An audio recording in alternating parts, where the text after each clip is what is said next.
I imagine that everybody's come into the webinar today because they are interested in GRADE CERQual. I serve at the moment as a sign-off editor on the Cochrane editorial board, and we're seeing increasing issues with GRADE CERQual coming through. So it's a very timely webinar. So thank you very much to the team for inviting us to present today. It's just wonderful to come and meet you all.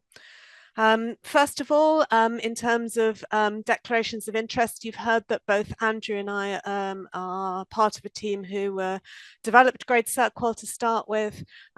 We are members of the Cochrane Qualitative and Implementation Methods group. I also sit on the Methods Executive and Editorial Board. Both Andrew and I are originators of some other tools that we're going to talk about today as well, which are exciting innovations. And you can see that we did receive funding. You can see all the funders at the bottom who helped develop the GRADE CERQual approach.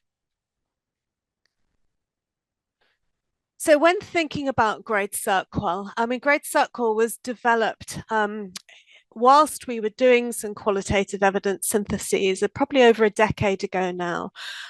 We were commissioned with colleagues from the Norwegian Knowledge Centre to develop a group of reviews for a maternal child health guideline that was being produced by the World Health Organization. Now, the guideline panel was presented with various quantitative intervention effect reviews and qualitative evidence syntheses. And the guideline panel was quite used to seeing GRADE applied to quantitative evidence, but there was nothing at the time that could actually assess the confidence in qualitative findings. So as part of the development of the qualitative evidence syntheses, we developed the GRADE CERQual approach, which aligns onto the GRADE domains. So it's got 4 domains, whereas GRADE has 5. So the 4 domains are methodological limitations, coherence, adequacy, and relevance. We're unsure at the moment of the role of dissemination bias in qualitative evidence synthesis and qualitative research generally. And we have a program of research exploring these issues at the moment. So what we're going to do is talk through about GRADE CERQual, the common issues that we see. GRADE CERQual, as I said, has been around for over 10 years, and we've recently done a review of all the published qualitative evidence syntheses in the last 10 years that GRADE CERQual has been applied, and we've actually identified quite a few reporting issues that we're going to share with you. Andrew is in the chat at the moment. He's going to start stimulating some conversations with you. If you have any questions, please put them in the chat. We're here to help and support you. There are probably lots of questions you don't know whether they're good questions or are answerable questions, but put them in the chat anyway, and we'll be absolutely delighted to work them through them with you. So now's your opportunity. So this isn't a web clinic on the GRADE CERQual approach per se. We're not going to teach you about GRADE CERQual, but there are some fantastic resources on the Cochrane training website. We did an introduction to qualitative evidence synthesis and GRADE CERQual that's been split into 4 components. So you can find that in Cochrane Training and Learning Live. So if you want to know more about GRADE CERQual as an approach, just after this webinar, maybe hop back onto this one to have a look. We did a secondary series of webinars back in 2022 on qualitative evidence synthesis, and the second one in the series you can see here is on GRADE CERQual. And that was delivered by Megan Wainwright, who's our expert trainer on the GRADE CERQual approach. As part of this webinar series, you can also have a look at some of the other methods of synthesis that GRADE CERQual can be applied to. So there's sort of wider learning here as well if you want to know more about methods and their application. We've also got a CERQual website. There's an original CERQual paper which was published in PLOS Medicine. And we've published a whole series on how to apply the components and make overall assessments in implementation science. We do run additional web clinics via the CERQual group. So this won't be the only training that you can access. And there's a series of resources on the CERQual website if you'd like to have a look, if you want to follow up afterwards. Our big news is that we're producing at the moment the new Cochrane-Campbell for Handbook for Qualitative Evidence Synthesis. It's due in hardback format in early 2025. The handbook website is already up there live, and in bold here, the titles that you can see are the chapters that are already there. The one on GRADE CERQual is still in final editorial review at the moment, and it should be up there soon. But there are loads of resources that you can use in between time if you want to learn more about GRADE CERQual beyond this web clinic. But do look out for this Qualitative Evidence Synthesis Handbook. It's going to be the most comprehensive handbook on qualitative evidence synthesis methods that will be on the market. There'll also be a web-based version of it, which we can update more readily than a hardback handbook. So CERQual is widely used, and there are common issues in reporting and fidelity. So as I mentioned earlier, we published this review in 2023, and we evaluated all the sort of qualitative evidence synthesis that were published since in the last 10 years, I think it was, to look at the fidelity and the quality of the application of GRADE CERQual. There were some good news stories out of our evaluation. Is that the Cochrane qualitative evidence syntheses up to August 2020 had no issues with GRADE CERQual that were published in the Cochrane library. We feel that's because mostly the authors were CERQual originators, so they were applying their own technique. The qualitative and implementation methods group conveners provided peer review and editorial sign-off. And the fidelity and reporting issues were generally picked up before the QES reviews were submitted for publication. There have been a lot of changes in editorial processes in Cochrane. The pipeline to publication has been streamlined. The original review groups, Cochrane review groups, have changed, and some have been disbanded. And the original EPOC group, which was the Effective Practice and Organisation of Care group that were doing a lot of the qualitative evidence syntheses, disbanded last year, and a wider group of authors across a new range of Cochrane groups are now undertaking qualitative evidence syntheses. So the good thing is there are increasing numbers of qualitative evidence syntheses being conducted by wider groups of Cochrane authors. But there are problems we're seeing coming through with CERQual application and reporting, but they're not being picked up until the peer review and editor sign-off stage. So Cochrane, we feel that Cochrane authors are not making best use of the available free CERQual training resources and guidance, and that the conveners of the Cochrane Qualitative and Implementation Methods group haven't generally been informed or consulted about registering protocols for qualitative evidence synthesis. So as conveners, we need to be involved really early on in the development of a QES protocol so that we can advise and support right from the beginning.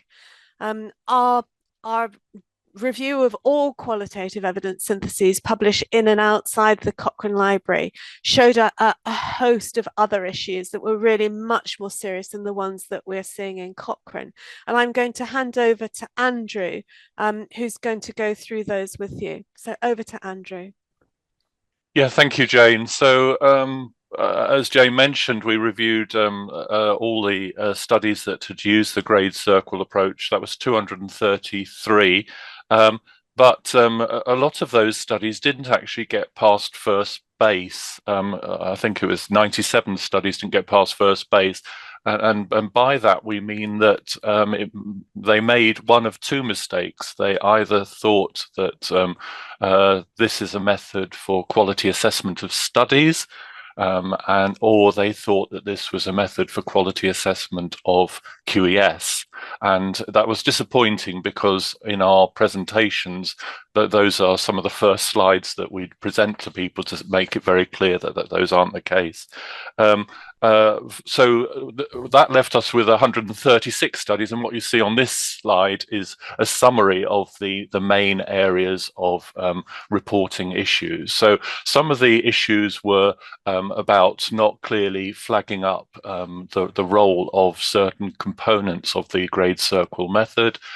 So not clearly labeling a summary of qualitative findings or the evidence profile table. In many cases, authors chose to provide one or the other, which we certainly strongly recommend against. And in some cases, it was about labeling. The reason why we label very clearly as GRADE CERQual now rather than CERQual is twofold. One, it helps to get across to people the relationship in what we're trying to do with what GRADE is doing, which is about grading of recommendations, to help clearly ally us with the GRADE work. But the second is to make it very clear that this is not a quality assessment tool. And the final labeling issue is about not flagging up GRADE CERQual in the keywords or abstract, which of course made it very difficult for us to find our sample of 233 records. Then within the terminology, people, despite the fact that we'd agonized for many meetings on what we were going to call the tool and what it was going to be required to do, people using alternative words to confidence. So they would use terms from other vocabularies like strength of evidence, quality, or certainty. And then, despite a lot of work that was put into having descriptors that were meaningful, people would use different descriptors of their own invention, like instead of serious concerns, they would use words like major or substantial, and that makes it very difficult for the reader to interpret. Another issue around terminology, people preferring terms like methodological quality, when again, after much consideration, we had decided on methodological limitations, and that will be consistent with the tool and the Cochrane chapter that are being developed, and using terms from a misremembering, we suspect, such as cohesion instead of coherence, and again, problems with the descriptors used for the component assessments. So we would certainly recommend that you actually have the respective tables on the levels of concern and the component assessments in front of you, so that you use the preferred descriptor terms. So people would say things like high coherence instead of the descriptor of no or very minor concerns about coherence.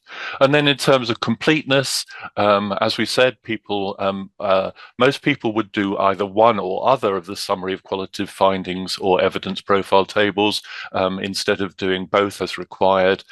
Some would do neither, which of course is a very serious deficiency. References linking the findings to the component studies were missing in many cases. In some cases, people chose to band together the levels of concern, or indeed, in some cases, to split them. In other cases, they only built up the individual components without giving an overall assessment. Those of you familiar with GRADE will know that the overall assessment is very important because it reconciles across components, and that's equally the case for GRADE CERQual. And then, as well as not giving that overall assessment, another deficiency was in not explaining what the overall assessment was. So perhaps we can move on to the next slide, Jane, just to encourage you to have a look at the paper that Jane's already cited for more details of these particular deficiencies. And then this is for the 136 studies which got past first base, so there were actual issues about implementation. The good news here is that the guidance that Jane referred to, the 2018 guidance, seems to have made a good impact in terms of improvement, particularly around the understanding of the component parts. So even though there are a large number of concerns here, the concerns were much fewer after the 2018 guidance, people applying the 2018 guidance than before. So we would certainly encourage you to base your understanding of the components on the 4 component papers in the 2018 guidance. Next slide, please, Jane. So just briefly trying to characterize the pitfalls, if you like, in relation to the different components. Methodological limitations. Note the tag there, the label there. This isn't called quality assessment. This isn't called strength of bias or rigor. Don't use any of those terms in the context of a qualitative evidence synthesis. The issues were one of the distinguishing features of methodological limitations in GRADE CERQual is that it actually applies to review findings. Most methods of quality assessment, certainly that I've encountered in my life, relate to the whole study. The unique contribution, because of how GRADE CERQual is used, is that methodological limitations apply to the review finding. So very important take-home hint there.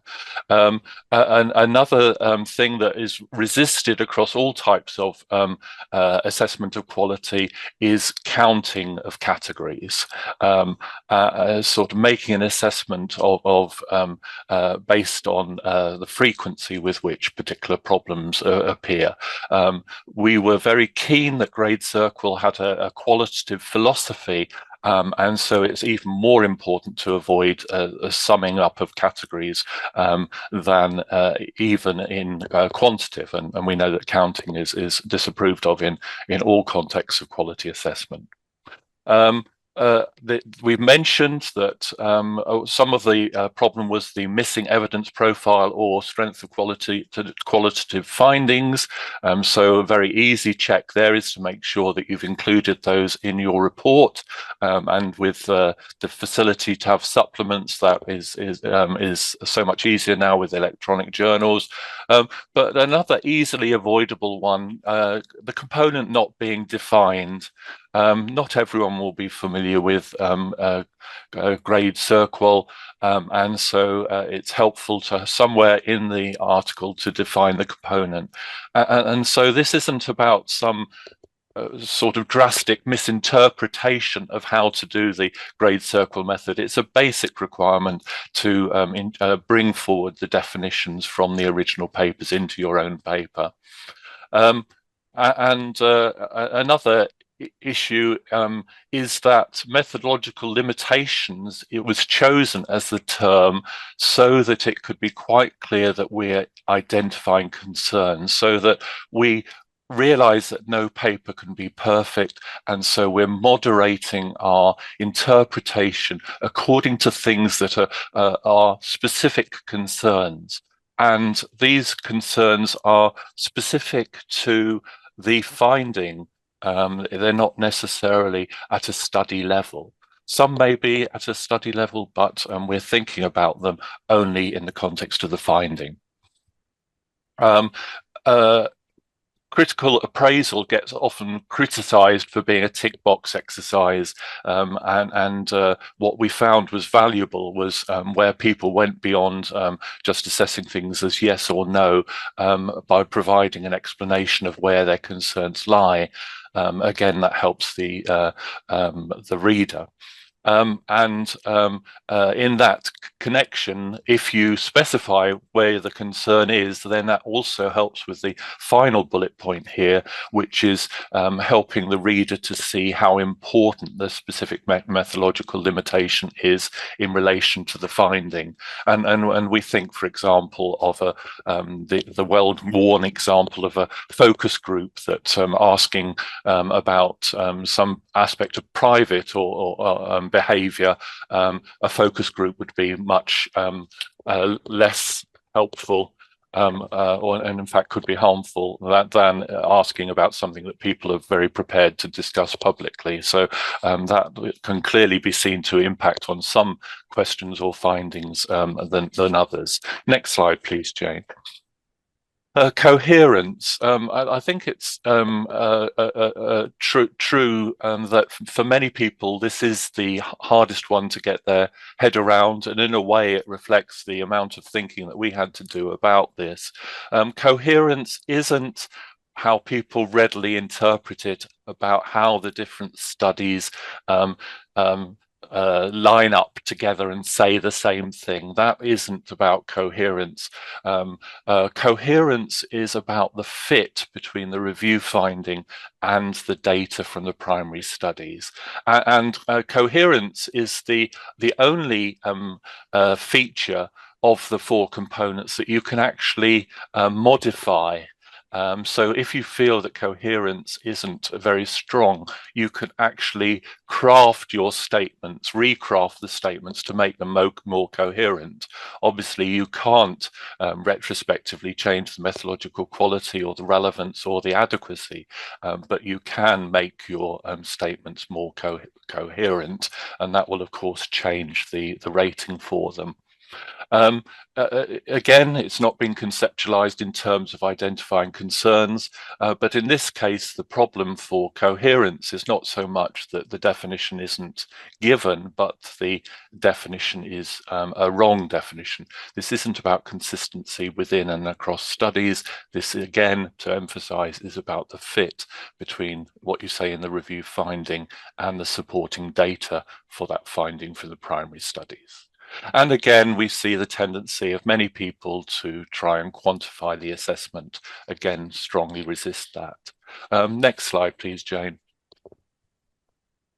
Adequacy. Now you'll be aware that adequacy is an attempt by the GRADE CERQual team to factor in both the number of studies, but also the richness of those studies. And what we found was that people very often focused on one of those two things at the expense of the other. And again, that doesn't really reflect the true picture of what we're trying to capture. Common mistakes that we've already seen across the other components were also carried through to adequacy. A lack of a definition, the absence of the evidence profile or strength of quality findings table, and the fact that it wasn't recognized that this was to be assessed in terms of concerns about the component, not looking for some ideal number of studies or richness of studies. So it was about, does the adequacy lower our confidence in the assessment? And adequacy tended also to be complicated by double counting. So it got confused, particularly with issues around, for example, relevance. And we would very much encourage that the overall assessment is where you bring in the other components, that you don't mix up this component with the others. And again, we see this predilection for quantifying, which was across most of the components. Final component, please, Jane. And then relevance, and Jane and I actually have a particular interest in this because we wrote the guidance, so we're interested to see how people implemented it. Again, the systemic issues that we've reported, the component wasn't defined, there were no evidence profile or strength of qualitative findings tables from which to look at the assessment, so it's not fulfilling the requirement for transparency that we need from systems like GRADE CERQual. Not using the language of concerns. We can't expect a perfect representation of all the study, all the target populations that we're trying to include in our review. Research is rarely that plentiful, but what we're looking for are particular areas of concern that lower our confidence in the assessment. And the other thing, which we did try and prevent when writing the paper, but nevertheless persists, is people tend to interpret context in terms of two things. Time, so they mention things like studies that may be out of date and no longer apply, and place. So, for example, studies missing from certain countries or from lower and middle income countries. But in the paper that we wrote, we encouraged people to think of elements of context that that are relevant to their particular review question. So, for example, there will be some contexts in which religion is an important issue of relevance, and therefore you will want to see whether different religious attitudes are reflected in your studies.